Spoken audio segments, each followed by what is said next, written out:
Hello, good evening, and good day, everyone. It's good to be back, and I am your host, Caroline, as always. And tonight we have another special guest and another interesting topic that we will discuss. So, welcome, everyone. I'm very happy to see you all here, and I'm sure you have lots and lots of questions in regards to our topic. And as you can see, we do have our fertility expert tonight with us as well. This is Dr. Ashim Kumar. How are you feeling, Dr. Kumar? I'm well, and I hope everybody out there is well also. Perfect. Thank you so much already for joining our Stronger Together initiative. We are now connected to Los Angeles. So, hello to Los Angeles as well.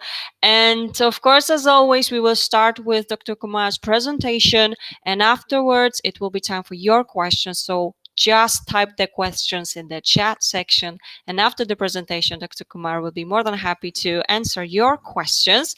And let me just say a few things. Of course, as you know, we are here every single day at 8 p.m. London time to support you through answer your questions and also to give you opportunity to ask those questions to top fertility experts from different countries on various topics. And we will continue to be here throughout the upcoming months. And of course, all those Stronger Together events have been brought to you also to our ambassadors and partners. So thanks a lot for your support. And of course, all the ambassadors and partners you can see on the screen as well. And tonight's topic is IVF options for poor prognosis patients or prior IVF failures. And of course, as I've mentioned, Dr. Ashim Kumar, he is actually board certified endocrinologist, infertility specialist at Western Fertility Institute. And Dr. Kumar, are you ready to start off your presentation on our topic today as well? Yes, ma'am. Wonderful. Thank you so much. Then go ahead. Hi, everyone. So today I'm going to dive into a little bit more of an advanced talk about fertility treatments that are available, specifically those dealing with individuals who've gone through prior failures or are told that they're going to have a poor prognosis. If you guys do have questions on more basic questions, I can always address those at the end as well. So, in terms of when we talk about lower prognosis patients, most of the time what we're talking about is ovarian reserve, which encompasses both the number of eggs left in the ovaries as well as the quality of those eggs. And that's going to take up the bulk of our time, and I'm going to talk about that near the end. The other part is going to be repeat IVF failures. And so we'll try to incorporate both of those strategies into one. This does not talk a little bit. This does not talk much about implantation failure, which I guess might some people might consider part of repeat IVF failure. In This is more from the point of everything other than implantation. So if you have questions about that, we can address that at the end as well. So let's dive into this. We'll cover the easy stuff first and then address the hard stuff. So the way I think about fertility is always the same. We look at eggs, sperm, uterus, and tube. So those are the four factors. And when we think about it that way, we can keep it organized in our mind, so that we can kind of get through this in a organized fashion.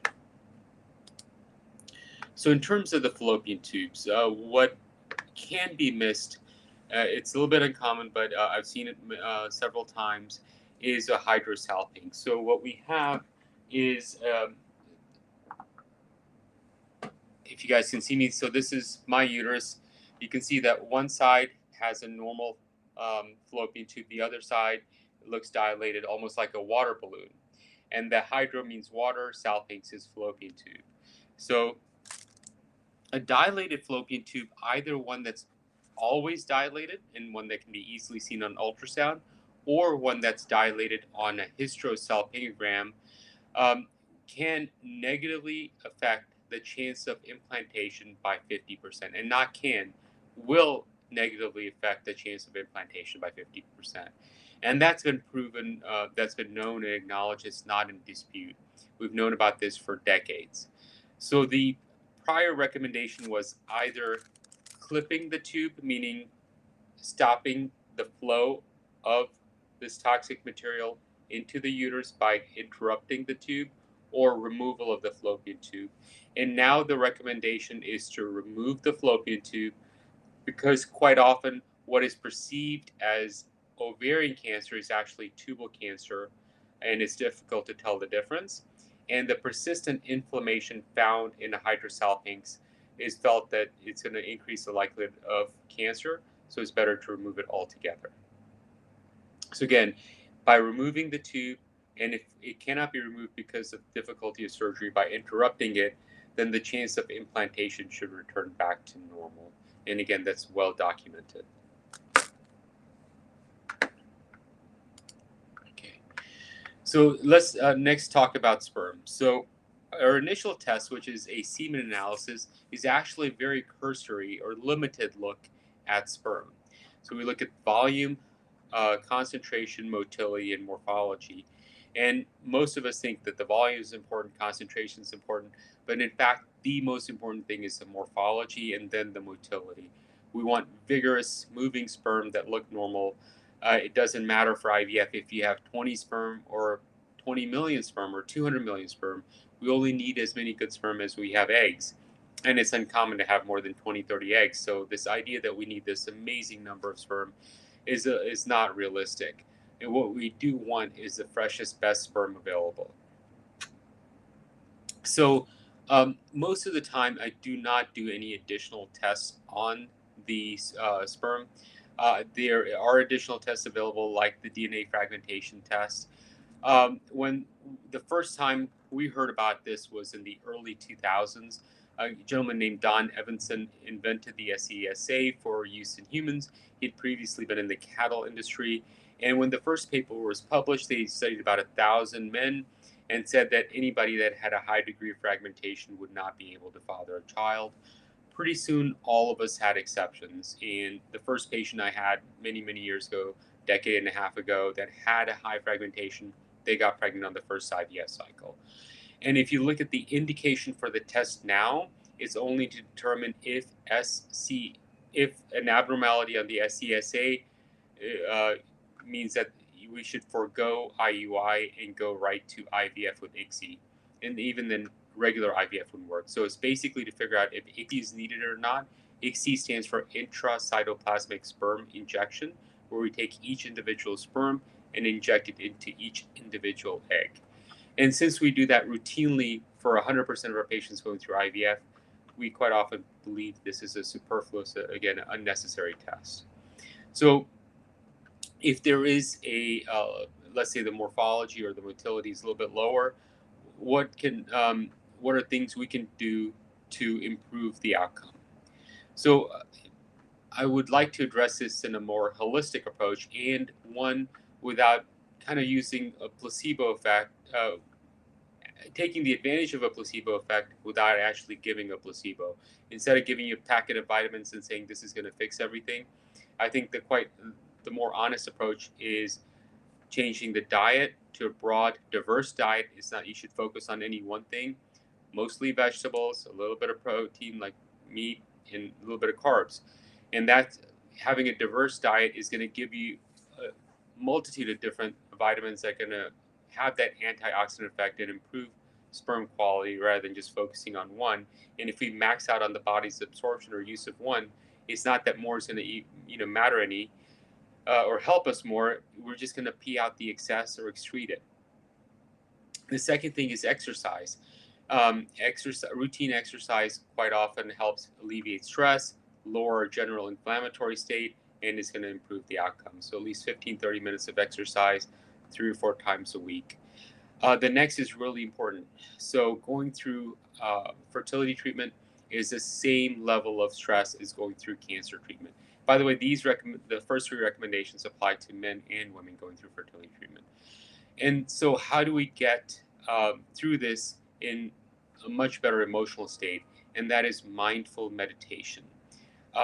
The old type of meditation for me was very hard to execute correctly. Mindful meditation is incredibly easy It does require 5 minutes of effort every day, but if you start in advance of the IVF cycle, then when you're going through IVF, the process will kick in automatically and alleviate a lot of the stress and anxiety that is associated with going through fertility treatment, and therefore positively affect the outcome.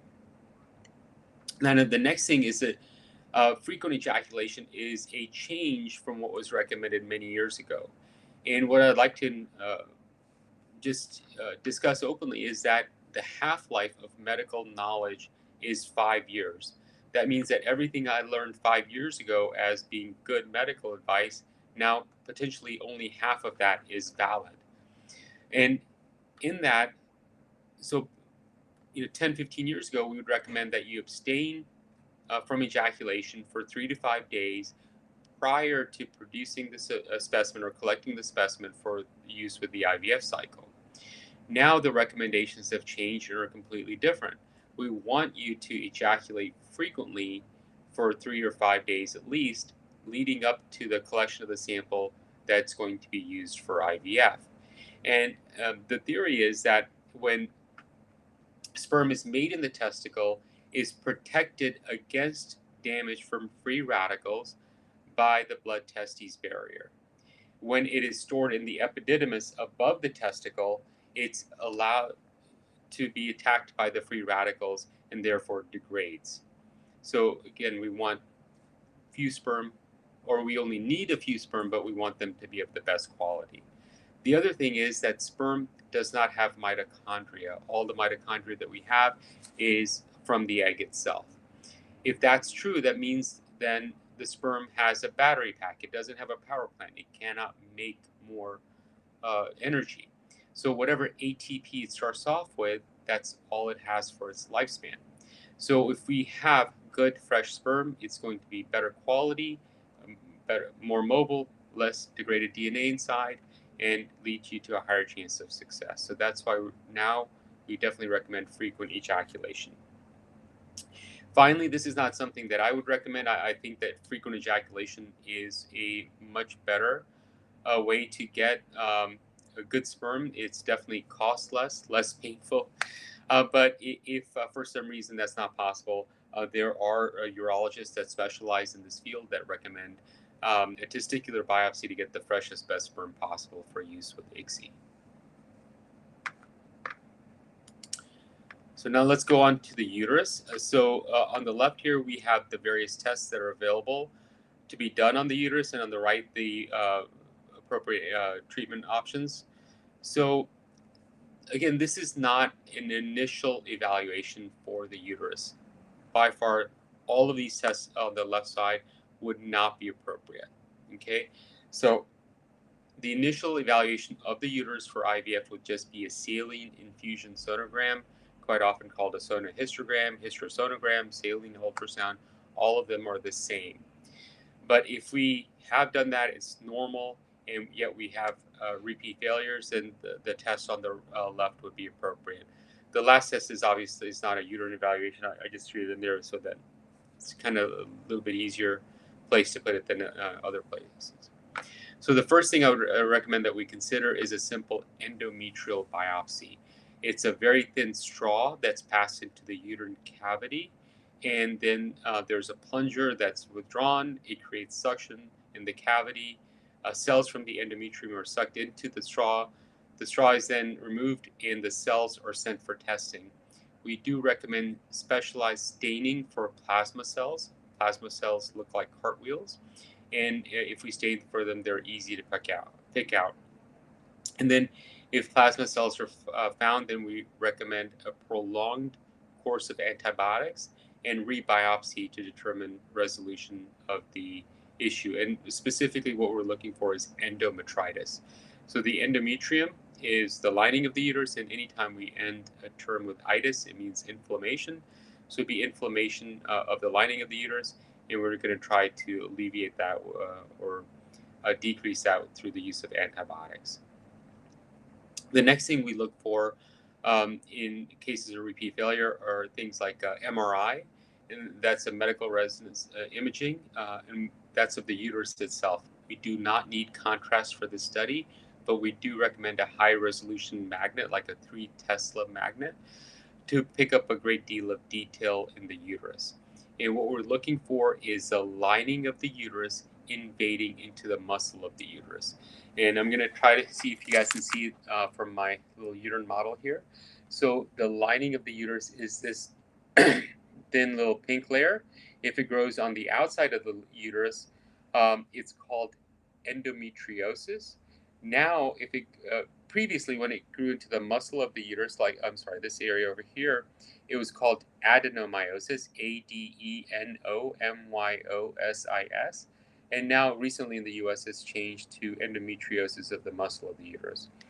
But the blood vessels supporting the uterus come up from the side, and then they go into the lining of the uterus through spiral arteries. And the spiral arteries, you can imagine percolating through the myometrium or the muscle of the uterus. And if there's inflammation caused by bleeding into the muscle of the uterus through these endometriosis lesions, then we believe that they can be adverse cell factors that can be carried into the uterine cavity that's going to negatively affect the chances of implantation. And then that would be treated with a prolonged course of Lupron or Lissa or some other way to suppress the menstrual period. Okay, a test that routinely a hysteroscopy can be considered if there's thought that there might be a structural lesion there, like a polyp or scar tissue that was not picked up on the saline infusion sonogram, and whatever is found then can be resected at the same time.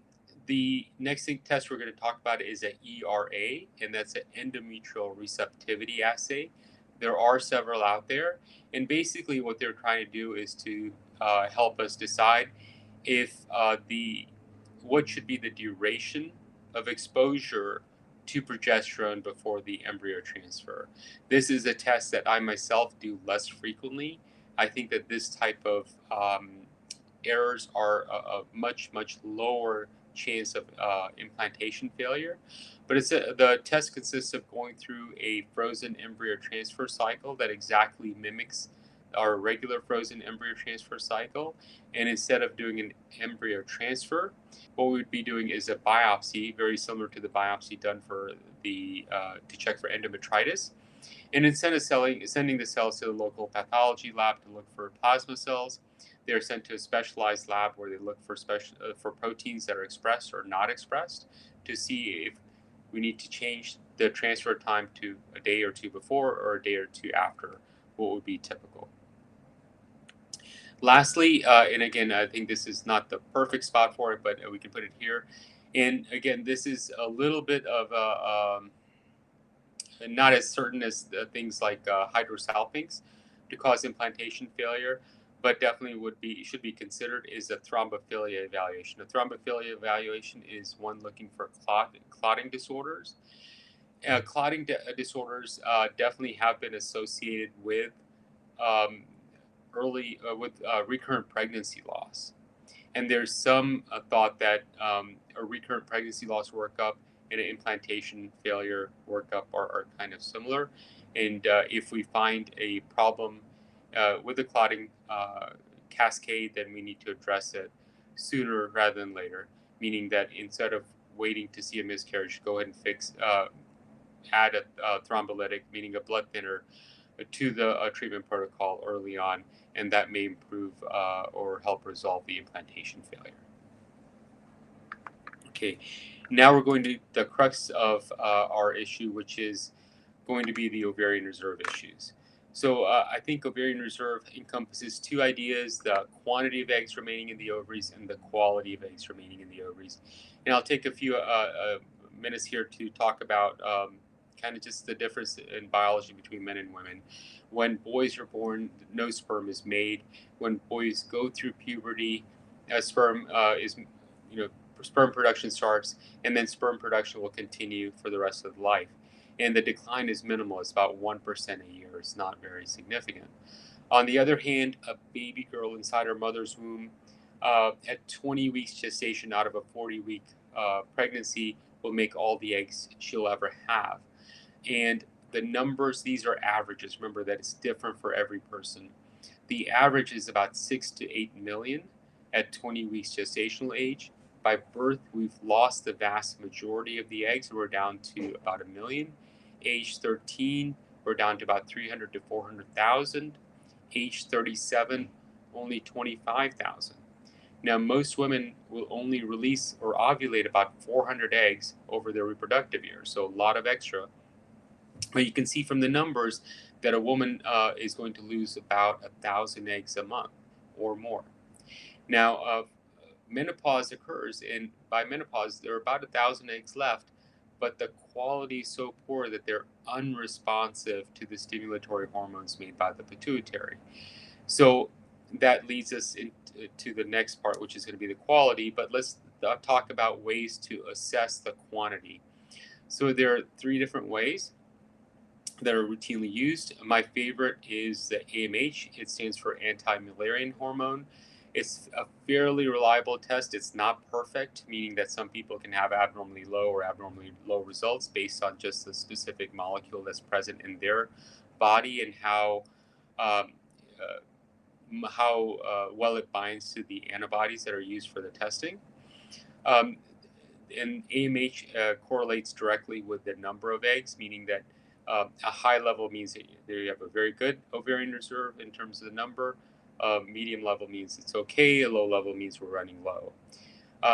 Another one that I use quite often is the antral follicle count. And antral follicle count is where we look for the dark circles inside the ovary.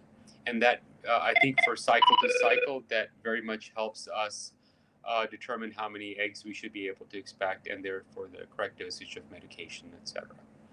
One that we used to use in the past that I use less frequently now because I think it is less reliable is a FSH and an estradiol on day 2 or 3 of the cycle. And the reason I like this one less is because the estrogen level is quite important. And as estrogen goes above 30 picograms per ml, then it artificially suppresses FSH, and that FSH value is less reliable. So now let's talk a little bit about the quality. Oh, by the way, FSH is inversely correlated with egg count. So the higher the FSH, the less eggs we have. Let's talk a little bit about egg quality. So egg quality, I think, is easier to determine if it's based on age. Obviously, a 35-year-old with, or let's say a 31-year-old with high number of eggs is going to have a little bit higher quality than one with a low number of eggs. But a young person, like let's say a 31-year-old with fewer eggs, the egg quality still be far better than a 45-year-old with a lot of eggs. So it definitely would think that the age depends more on egg quality than the number of eggs, but the number of eggs does play a small role.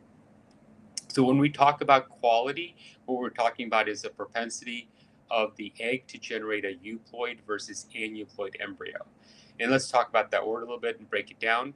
What we're talking about is ploidy, Ploid or Ploidy, and I would think of it like the number of chromosomes present.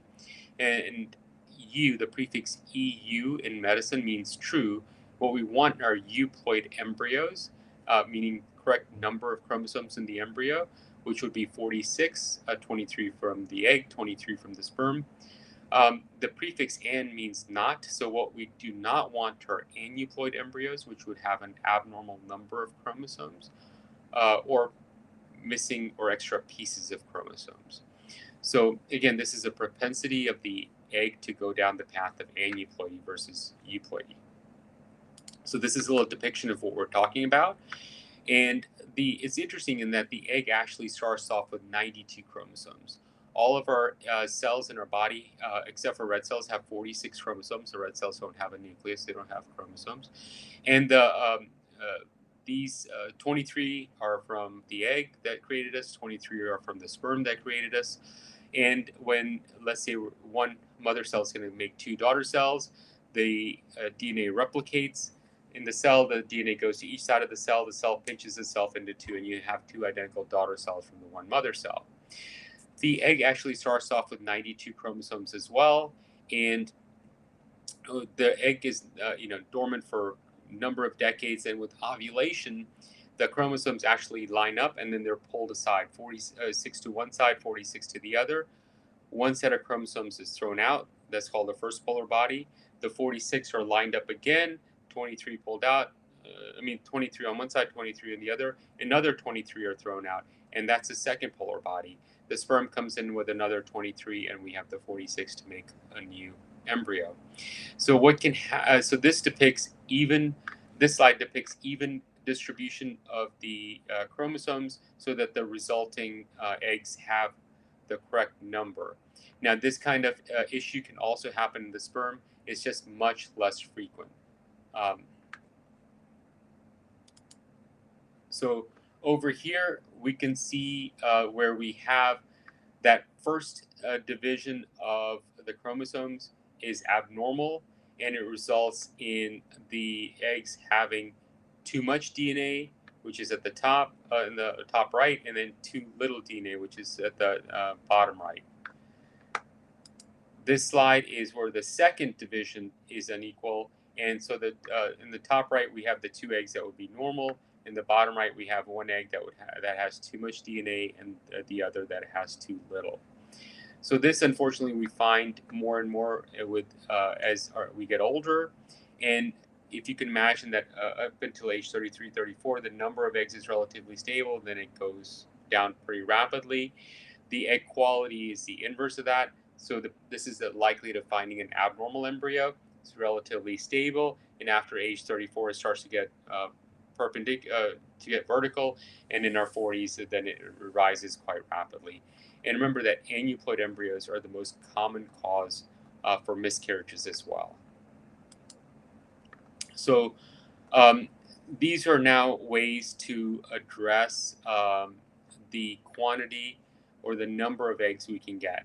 So what's interesting is that male hormones or androgens increase follicular recruitment, and this is quite well known, and it's clearly acknowledged. Like in individuals with PCOS, they have slightly higher levels of male hormones or testosterone in the ovary, and then they have this an overabundance of eggs or follicles that are ready to grow at any given time.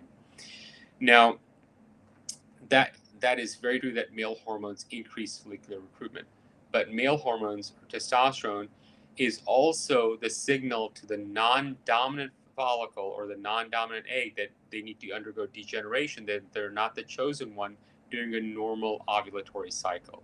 So let's talk about that a little bit. In that, as the follicles begin to grow in a regular ovulatory cycle, so let's say we have a young person, a 25, 35-year-old, and the eggs are growing, we can't have all of them released, otherwise we're going to have a litter of kids. In a normal ovulatory cycle, only one egg is going to be released, and that egg is the one that's able to, or this follicle is the one that's able to sequester the most FSH, and it can convert the testosterone that's made by the LH into estrogen, and that estrogen dominance is a signal to the egg that it needs to continue to be healthy. It's the chosen one. On the other hand, the follicles that are starved of the FSH made by the pituitary have the testosterone dominance, and it's a signal that they need to go through degeneration and go away. They're not the chosen ones. And so to have high testosterone levels or high androgen levels throughout the cycle is going to make for poor quality eggs that are retrieved at the end and poor quality embryos. So now let's talk about what's used most often for that, and it's a hormone called DHEA. DHEA is something I did research on. I did research specifically on the sulfated form DHEAS, and I spent 18 months of my life doing research on it, basically to find out it doesn't play a significant role in our body. It's not well regulated. The reference range is incredibly wide. It's because our body really doesn't use it. It's used as a precursor for other things. It's used to make other hormones rather than a hormone itself. And DHEA does have very weak androgenic activity, 1,000-fold weaker than testosterone. That's incredibly weak. It's almost like taking a placebo. Well, in my view, it is very much like taking a placebo. So it doesn't serve a clear purpose. And what's interesting is when we give DHEA, we think we're going to give it for months. It's going to increase the egg count. But again, if it's really weak. On the other hand, if we think it's working, if in some way we're going to convince ourselves to say it's working, and we take it during the IVF cycle, then what is that male hormone doing to the quality of the eggs? So I think in both ways, either it doesn't work and it's just placebo. If it does work, then we need really limited bursts. And in that short burst, 1,000 times less potent than testosterone, is it really going to do anything? And so what we tend to do here is use testosterone. We use it for a very limited amount of time at the beginning of the stimulation, and obviously it's very potent, and we want to be able to control the duration so it doesn't negatively affect the quality. And so this is a paper that was published a number of years ago. The title says that all pretreatment with transdermal testosterone may improve ovarian response to gonadotropins in first responder IVF patients with normal basal concentrations of FSH. Antral follicle priming before ICSI, sperm injection in previously diagnosed low responders. And the results, it says the number of retrieved M2 oocytes did not differ between the interventional group and the those that received birth control pills. Compared with those non-prime cycles, estrogen pretreatment yielded more eggs, although the clinical pregnancy rate was higher in patients treated with testosterone. So testosterone pretreatment increased androgen receptor compared with the cycle without priming. So all of this implies various different ways for testosterone to work. I can tell you that just from personal experience, and that's not how we want to practice medicine. We do want evidence-based medicine. So, but again, from both personal experience and evidence, testosterone pretreatment I think is far more efficacious than a DHEA. Now, in terms of working on quality, we do want to be as thorough as we can in addressing both quantity and quality.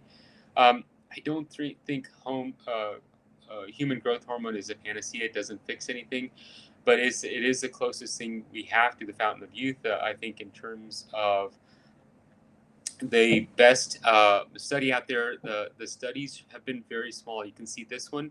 It was a meta-analysis done by the Cochrane database or the Cochrane collaboration. They're out of Australia, and they're the group that does the most reliable meta-analysis because they go to the original data.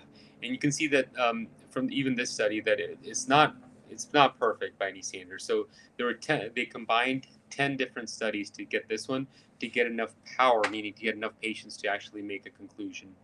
And even those 10 studies resulted in a total of 440 patients. You can imagine an average of about 44 patients per study, not a whole lot. But what they did show was a 5-fold increase in the, so that's the odd ratio of 5.39. That's a 5-fold increase in the pregnancy rate using growth hormone and without any increase in adverse events. So I think what this tells us is there's a potential for really, good outcome, a favorable, positive effect on the cycle without any negative effect. Except it is costly. It does add about $1,000 to the cost of the cycle, but given the cost of everything else, I think it's definitely worth considering. So now, I think some of the things that these are the kind of the finer points of IVF. There's been more and more data suggesting that in poor prognosis patients, meaning poor prognosis, I mean by a lower egg count, that a much gentler stimulation is going to do better than a very aggressive stimulation. When I was raised, meaning when I was going through training in fertility, the lower the number of eggs, the higher our medication dosage would be. And for those that had very few eggs, we'd use maximum dose all the time. That was a routine. And for many, many years, that was my first inclination when I encountered somebody with a lower egg count, was to use the maximum dose possible, eke out every last follicle and egg that I could. And quite often that did not work out correctly. And now, in terms of rethinking this, the idea is that we do have to definitely individualize, not only from person to person, from woman to woman, but also from cycle to cycle based on the antral follicle count. And I'm full of bad analogies, so I'm going to expose you to one right now. And the first bad analogy I'm going to use is seeds. When we're planting seeds, if I put 20 seeds in the ground, or if I put 3 seeds in the ground, it's a very different situation. Similarly, if I have 20 antral follicles, or I have 3 antral follicles, it's a very different situation. If I have 20 antral follicles and only give enough medication for 4 or 5 follicles, it's not appropriate. I'll only get 4 or 5 eggs. On the other hand, if I only have, similar to the seeds, if I only have 3 seeds under the ground and I give enough water and fertilizer for 20 plants, I'm not going to get 20 plants. I'll still get 3 seeds. So if I have 3 follicles, I can gently nurture those along, or I can pound them with a great amount of hormone, thinking that I may be able to get an extra egg. But if even I get that extra egg and it required all that extra drug, it's not going to be the one that makes it into a healthy embryo. So the better idea may be to have a gentler stimulation, have the follicles develop on their own timeline, rather than trying to force them along, trying to get an extra egg or two that's not going to serve any good anyways. But there can be a great deal of cycle to cycle variability in the antral follicle count. So I think that we should be flexible and malleable, and the decision should be made closer to the time of ovarian stimulation rather than 3 months beforehand. Okay, I'm going to do this, and this is the only way forward. I think that quite often that can be a little bit misguided, in that some months we may have a much better chance or much lower chance, and we should be a little bit more flexible in terms of what path we're going to go down and decide closer to the ovarian stimulation. So I apologize. I cut down a few slides. Now this slide was about perseverance. In this individual, you can see he's a 40-year-old. We had 9 embryos. Embryo number 4 is a healthy one. Now, there were 2 slides that we eliminated, and those were the 2 months before this, in which all of the embryos were abnormal. And the take-home point is that when we started doing PGTA, when I started doing it, what I noticed is this great deal of anxiety, frustration, hopelessness that overcomes us when we see all these embryos that are abnormal. It takes hope away from us, and that is a difficult thing to overcome. In the days before PGTA testing, if we transferred 3 or 4 embryos, there was no pregnancy, it was a little bit more abstract, a little bit more nebulous as to why we didn't get pregnant. And we would have more hope to continue and persevere. But what I can honestly tell you, without any, there's no misrepresentation in this, and not just for me. I think the breadth of the reproductive endocrinology and infertility community is that perseverance pays off. Human reproduction is fraught with errors. It's how we came to be. And if you look at even nature, the vast majority of pregnancies result in a miscarriage. Most people don't even realize they're pregnant. The period's delayed a day or two, and they think, oh, something happened, I was stressed out. But quite often it's a miscarriage. So it is not uncommon to have a cycle with abnormal embryos. A little bit of perseverance pays huge dividends. If I think that we have better success here, sometimes it's nothing other than just trying to give patients the confidence and the strength to persevere through the adversity. And it is hard. The stress of going through fertility treatment is the same level of stress as going through cancer treatment. And instead of ignoring it, we want to be able to address it through the exercise, through the mindful meditation, and also through open, honest communication about the value of perseverance.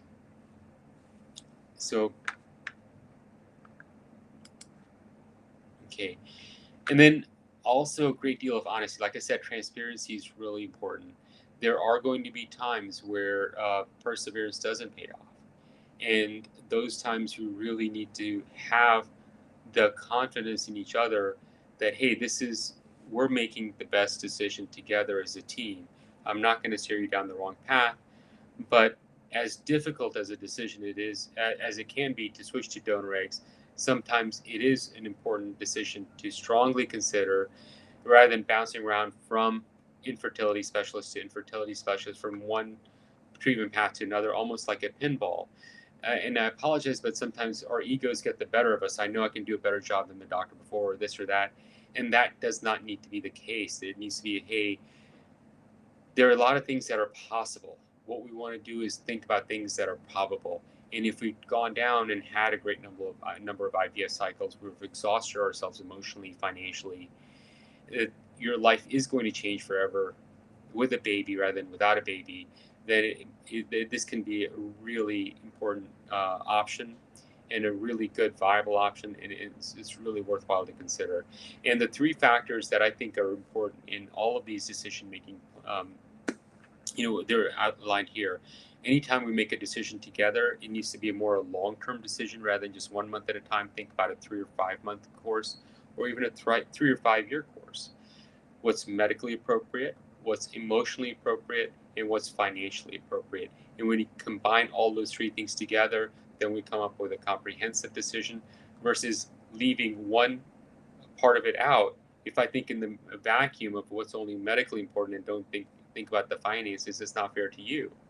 Or if I don't incorporate, if I keep telling you to do elective single embryo transfer, and you came to me after I've gone through 5 implantation failures, you want to put in 2, I need to think about your emotional well-being as well. So incorporate all three of those factors, and then we work together and we come up with a good outcome. Okay. So I really thank you for your time, and now we can address the questions or concerns that you have.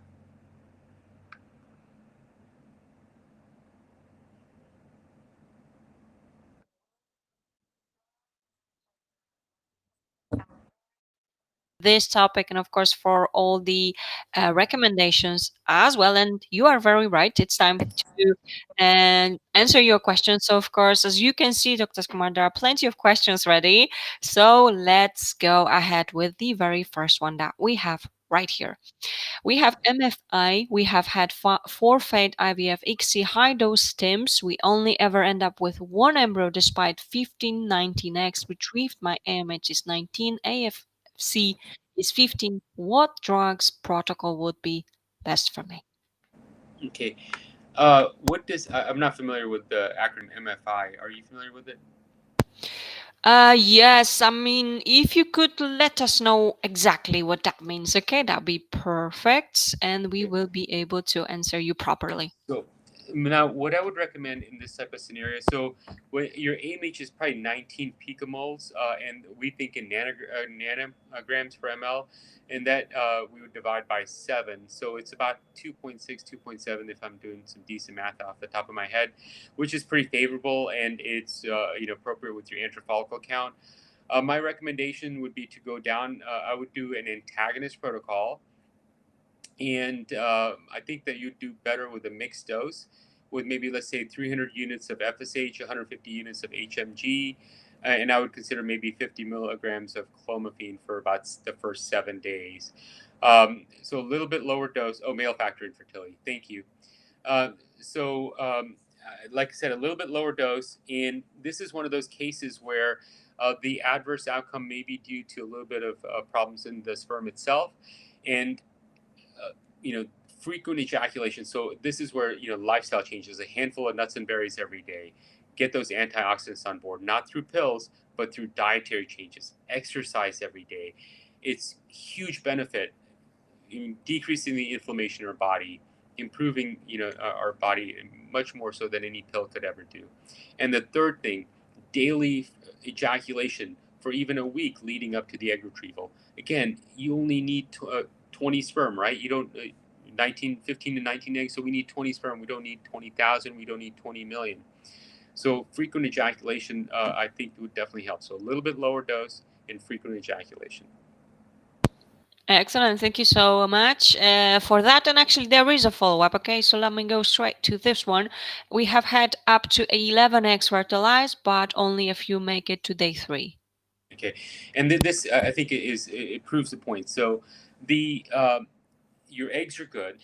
Um, Fertilization is happening with ICSI. What happens is everything that an embryo looks like until day 3 is solely dependent on whatever is going on in the DNA, or not the DNA, RNA protein in the egg before fertilization. So it's on autopilot until day 3. If things look good to day 3, then it's the eggs are good. If after day 3 everything slows down, then it's sperm playing a role. If it's up until day 3, which is what you're implying, then it may be that that lower dose protocol and adding, the using a mixed protocol would be better. The other part to this is that I would maybe consider changing IVF labs. I know it sounds kind of silly, but the IVF lab can make a big difference. The second thing I would consider is adding growth hormone. So this is not the appropriate indication for using growth hormone. Growth hormone typically is used in individuals who have 4 or fewer eggs, but I imagine it like a Venn diagram. Maybe it's not the perfect indication. Maybe you don't get a 5-fold higher pregnancy rate. Even if it's a 50% higher chance of getting a good embryo, it might be worth considering. And wonderful. Thank you so much for your questions and, of course, your help with this as well. Next question from the same patient. Okay, so what duration do you consider prolonged course of antibiotics for chronic endometritis? Which is best antibiotic for this? So we commonly use doxycycline, and we start with a 2-week course. We rebiopsy, and if we still have it, we do a 4-week course. All right, wonderful. Thank you so much for this as well. Next question is ready as well. I have had 6 failed IVF cycles. The last cycle was successful, however, it was a chemical pregnancy. I have thought about an ERA. However, I am thinking if I had HCG in my blood, then the embryo did implant, and I would not need the ERA test. Okay, so I think that unfortunately there's a lot of detail in missing in this question. Your age, your AMH, what was were these PGTA tested embryos? Did you transfer embryos each time? And I think that the key in this one is looking at the embryos, because I the ERA test is also used for implantation failure. And so if we have, this might not be implantation failure in your mind clearly, but in the physician's mind, this is implantation failure. So a biochemical pregnancy, we consider implantation failure. Even a very early miscarriage falls into that realm of, implantation failure / RPL, recurrent pregnancy loss. It's all kind of viewed as one continuum. I hope that addresses your question. All right. Thank you so much again for your question and, of course, your help. Okay, next question. When would you consider mini IVF or flare protocol? Does this improve egg quality? Does type of trigger used HCG versus buserelin have an impact on egg quality? Okay. I don't use the FLAIR protocol at all. I think it's a really crummy protocol. It's very aggressive, and I think it most often results in poor quality eggs over other protocols. I'm a strong believer in antagonists or a mini. I don't use the FLAIR protocol. And I think mini is going to be better in terms of egg quality than a FLAIR. I use a dual trigger. I use a low dose HCG and we use leuprolide acetate, but there's decent evidence that suggests you're going to get maximum yield of eggs from each follicle if you use a dual trigger. Excellent. Thank you for this explanation as well. And which egg is best for fertilization? M2 in anaphase 2. Could M1 eggs in anaphase 1 fertilize? Yeah, obviously it's M2. The M1 eggs can fertilize. We do IVM, in vitro maturation. There is success with that, but it's not the same as M2. Okay, thank you so much for that again as well. And do eggs grow after trigger shot? For example, follicle was 16 millimeters at trigger day. How big will it be on retrieval day? They do grow, but it's irrelevant. So there's no reference range for the follicles on retrieval day. So these could be 20 millimeters, could be 20 millimeters, 22, but it's really irrelevant. Remember that we're worrying, we do the longest dimension or we're doing mean diameter, and it's a gross estimate. It's not exact. And people talk about the lining on the day of transfer versus the day you start progesterone. So the reference range, meaning in our mind, are they mature, immature, those kind of things. It is for the day of trigger. Beyond that, it's irrelevant. And thank you so much for your question once more and your answer. Next question, it's like 2 parts of this. Okay, so my last cycle in August 2020, I had 7 eggs collected, 6 fertilized, and I had 4 5AA hatching blastocysts, 2 day 5 and 2 day 6, and 1 AB. Are the 6-day embryos more likely to have chromosome issues? Slightly more likely, but I think they're still almost as good. I really don't believe there's well, not I don't believe we've actually looked at the results, meaning which percent are normal versus abnormal on day 5 versus day 6. There is a small difference, but it's pretty small. I wouldn't worry about that issue. All 4 of those embryos are good. All right, wonderful. Sounds really good then. And the next question, so what could be done to increase the FSH receptor on a follicle? Okay, that's a great question. So we did estrogen priming for a prolonged period of time, and this is about maybe 12 years ago. I had this idea that if we did estrogen priming, it would upregulate the FSH and LH receptors on the granulosa and theca cells. You get a better response. And what I noticed is that I was getting much more um, dominant follicles and dysfunctional stimulations. And I think that again, the it sounds wonderful theoretically. Practically speaking, it's better to get a fully synchronized, good stimulation than think we're going to get an extra egg or two, or to do this miraculous upregulation of FSH receptor by giving estrogen priming. The only time I think about this is when there's hypothalamic hypogonadism, where the woman hasn't been exposed to estrogen for a prolonged period of time. And those stimulations can take a long, long time unless you give a month or two of estrogen beforehand. But during a normal IVF cycle, I think that this is hypothetically interesting, but practically it doesn't work. All right, again, thank you for that explanation to this one. And could taking Dostinex for high prolactin affect the result of IVF stimulation? And if so, how? Yeah, so I don't. I think cabergoline would be indicated to lower prolactin for IVF stimulation, and it shouldn't either. High or low prolactin should not affect the overall stimulation. If you think about prolactin, the way that it causes infertility is that it suppresses FSH and LH production. So potentially, if you didn't want to take cabergoline, you could let your prolactin be very high, and you wouldn't need an antagonist during an antagonist stimulation. But in terms of it positively or negatively affecting the stimulation, there's no physiologic basis in that. Okay, again, thank you so much for that. And let's have a look. Of course, there are more questions coming up. So, does the testosterone HGH only apply to the egg retrieval phase? The testosterone would be before the ovarian stimulation. The HGH would be during the ovarian stimulation. We do sometimes pre-treat for 2 or 4 weeks, but that's less common.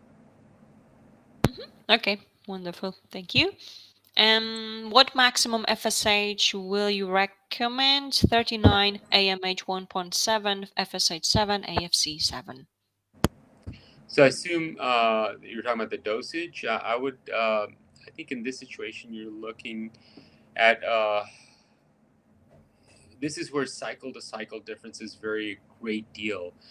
So this type of thing, you have to look at the size of the follicles. If there are 3 or 4 that are a little bit like 8, 9 millimeters, and 2 or 3 that are, 4 millimeters, then I would do a mini dose stim with just Clomid and human growth hormone. If there are 7 that all look good and uniform, then I would do a moderate dose stim, maybe like good high amount of Clomid with maybe 300 units of HMG rather than FSH.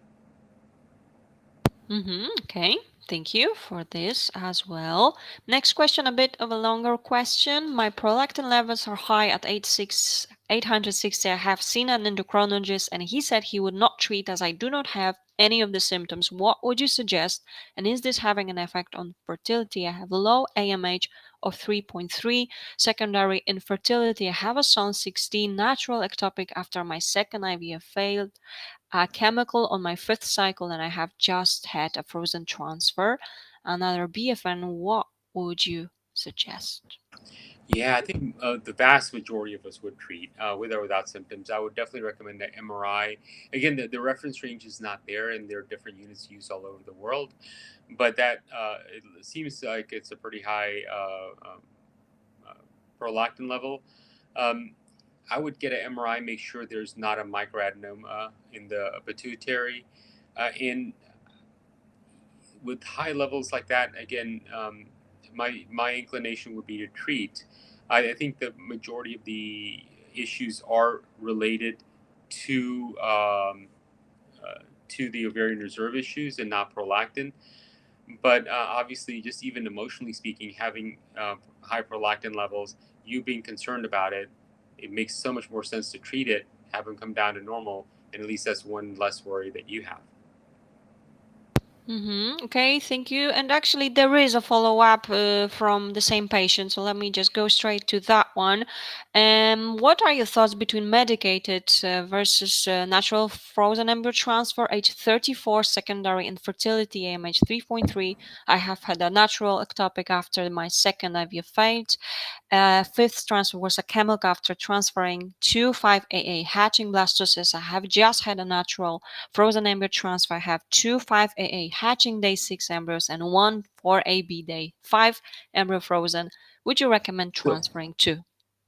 so I think one or two is fine if these are untested embryos. I don't mind, but this is one area where I would take a timeout and maybe do a HSG or even a laparoscopy and look at your fallopian tubes, because the most common reason for an ectopic is something going on with the tube. And given how young you are, how many embryos you've had transferred, and the biochemical, I would just want to check on your tubes. I'm fine with natural cycle or programmed, but the main thing is check your tubes before you do anything else. All right. Thank you for this again as well. And next question, let me go straight to this one. What are your thoughts on calcium artificial oocyte activation for fertilization embryo development? It's I'm so sorry. That's a very difficult situation, because it's a last resort type of thing, where once you can't figure out anything else, and why it's not happening, you can try it. But there's I read about this again recently, because we had issues. So we had a patient that was referred that was having poor fertilization. In the past, we've tried this. We've even tried electrocuting shocking the egg to get it to fertilize. And it's a last resort. It's not something that's routinely used. And it's not something that routinely works. I'm sorry. Understood perfectly, of course, as well. Okay, and there is a follow-up, okay, from the previous patient, Danielle, okay? I have had a hysteroscopy and all is fine. I had a laparoscopy and have removed one tube. The other tube is fine. I would strongly consider removing the other two. I can tell you, I've seen this type of scenario a lot. You have to wonder what was going on with the tube that led to the problem in the first place. What is going to happen in the future? My feeling is that there's, if you are only going to get pregnant through IVF, you've had one tube go back down that path, and on laparoscopy, the other one looks fine. My strong desire would be to remove it. In the last year, um, I've seen so many patients with repeat ectopics, with 2 to 4 ectopics, and I think that there is something that led to that one tube being bad. And what is it? What is the probability that other process is starting, or has made the other tube bad as well? So my feeling would be to address that. And thanks a million for yet another recommendation here.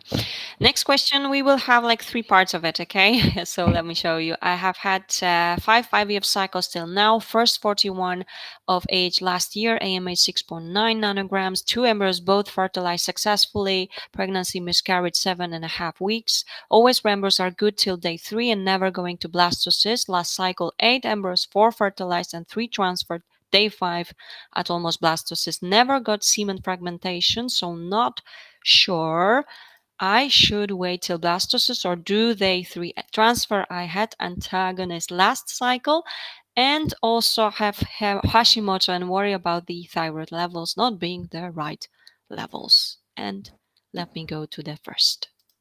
Okay, so I wouldn't worry about the Hashimoto's. Let's get the easy one out of the way. As long as your TSH is between 0.5 and 2 and 5, you're golden. The semen fragmentation, again, that's only going to tell you if you need to do ICSI or not, and it seems like that part's okay. So the most important thing, I would go to day 5 and see if you can get PGTA done, because then you know the truth. Day 3, I think, I know there's some people doing it thinking that the embryo is going to be better in the uterus than in the IVF lab. If you think that, then you need to switch IVF labs, because the IVF lab should be good enough to take it out to day 5. And if you're barely getting to blastocyst, then I would stop, let him go to day 6, do the biopsy, find out what you have. If you're putting in embryos that are not viable, then you could go down this whole path of, implantation failure workup, et cetera, and it's just the embryos. If you are putting in genetically viable embryos and it's not working, then you need to take a pause, time out, do this whole implantation failure workup, figure out what's going on. So we need to know, is it A or B, and you can only do that with the PGTA. And excellent again. Thank you so much for Guys, I only that. have maybe time for 1 or 2 last questions. I apologize. No problem, of course. We will be able to do it. And I just want to mention that all the rest of the questions, of course, that we will not be able to answer today, we will forward this to Dr. Kumar and his team, and they will get back to you. Let's have a look at the next question. Okay, this is a bit of a longer question. I am 41, AMH 4.2 PMO. We have MFI, poor morphology, DNA fragmentation, done 3 ICSI cycles, produced 4-6 follicles each time. Always used high dose menopause, had 5 DT on 3rd cycle, but did not implant. Decided to embryo banking for 4th ICSI cycle using high dose again. Unfortunately, one a very large follicle, so switched to IUI to avoid wasting cycle, but as predicted didn't work. Going for first cycle now, I was suggested to lower dose menopause to consultant, but he thinks no point. Do you think I should use testosterone too? I would use testosterone, maybe a high dose of Clomid, low dose of Menopur, and growth hormone. Okay, wonderful. Thank you for this as well. And I guess that will be our last question for tonight. Okay. And let me go straight to this one. Why would you recommend HMG rather than FSH? Okay. So there's most of the time I recommend a mixed dose protocol. Mixed dose being FSH and a combination of HMG. Um, the In the very low dose protocols, I do use HMG in lieu of mixed dose or pure FSH, and I think it's just you have to drive the system in cases. I mean, drive the system meaning too low of LH, you're not going to get anything done. Too high, like a Lupron flare, is going to adversely affect the outcome. But you need some decent amount of LH there to make the precursor for the FSH to work on. So remember that FSH binds to granulosa cells and converts testosterone to estradiol. Where does the testosterone come from? LH. So HMG is a combination of FSH and LH. So LH binds to theca cells and converts cholesterol to testosterone, and that testosterone is a precursor for FSH, for the granulosa cells driven by FSH to work on. Without testosterone as a precursor, how do you get estradiol? You don't. So that's why you need both there, FSH and LH. And amazing. Thank you so much. And I guess we will be finishing for tonight. But of course, don't worry. As I've mentioned, all the questions that haven't been answered, we will simply forward them. And I just also want to mention that if you would like to get some more details, you can also go to the site that I have just sent to you. There is an option to contact Dr. Kumar and his team. And as I'm sure they will be more than happy to help you out. And well, Dr. Kumar, already I would like to thank you for joining us, for your brilliant session, for answering all the questions that we received. And as you can see, there are plenty of those thank yous from the patients for you as well, right here. Thank you, guys. Good luck to everyone. And is there anything else you would like to add? No, I really do wish everyone luck in their journeys. I know this is hard. Give yourself a break. Don't beat yourself down. Be positive. Perseverance pays off. I really do believe in that. So do a little bit of homework. Be your own healthcare advocate, and hopefully you'll get there. My best wishes. Thank you, guys. Amazing. Thank you so much. And I just want you to see that, of course, we will be able to, this has been recorded, so you will be able to watch this again. So you can go ahead and check it on our site. Thank you so much, everyone, for joining us tonight. And of course, everyone, have a wonderful day or have a wonderful evening wherever you are. Thank you. Take care. Bye.